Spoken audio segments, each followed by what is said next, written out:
A teenager myself, I know that we do not always want to go to our parents for advice. When it comes to sex and sexual health, only 43% of parents feel that they are comfortable talking to their children about sex. Though less than half of parents are comfortable talking to their kids, 93% feel they can have an influence on whether or not their children are having sex.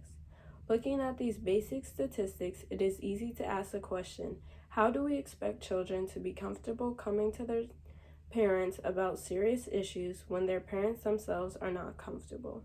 The push and spread of birth control to teens have been an effective method in lowering the number of teen pregnancies over the years, but the issue still exists. Every year in the United States, approximately 350,000 teens under the age of 18 become pregnant. About 82% of these pregnancies are unintended, and the existence of adolescent pregnancy can result in not only physical complications, but also social issues. Only 55% of teens who become pregnant give birth. The decision to terminate a pregnancy can be difficult at any age, but for those younger than 18, the decision can be even more complicated when parent involvement becomes a factor. As of June 2019, 36 of the 50 states required those under 18 to obtain consent for notify their parents of an abortion. For those who do not have the luxury of involving parents because of the fear of disappointment, violence, or lack of access, receiving this medical procedure can be difficult.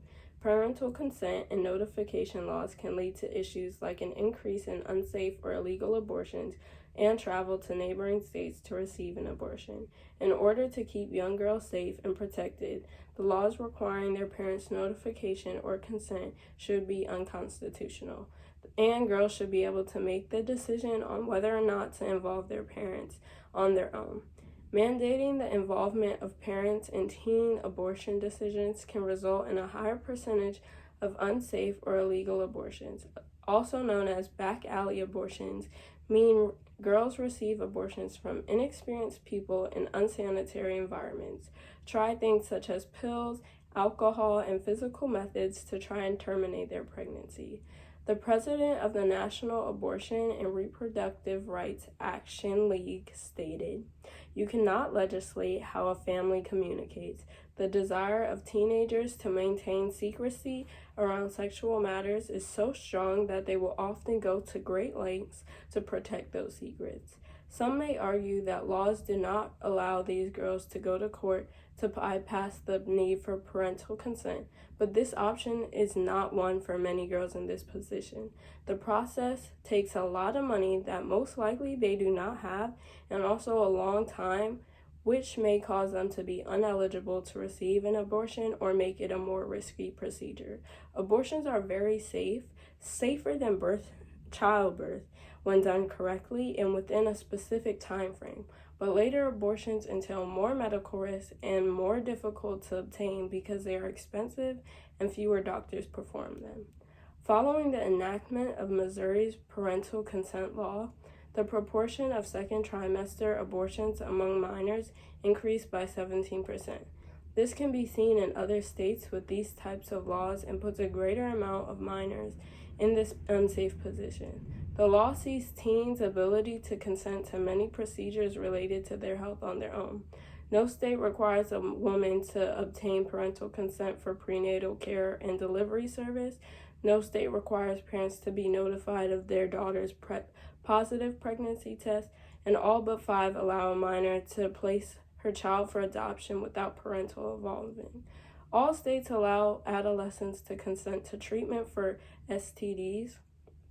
If states gives minors the right to give away a child without notification or consent, why do they require parents say so when a child does not wish to birth a child?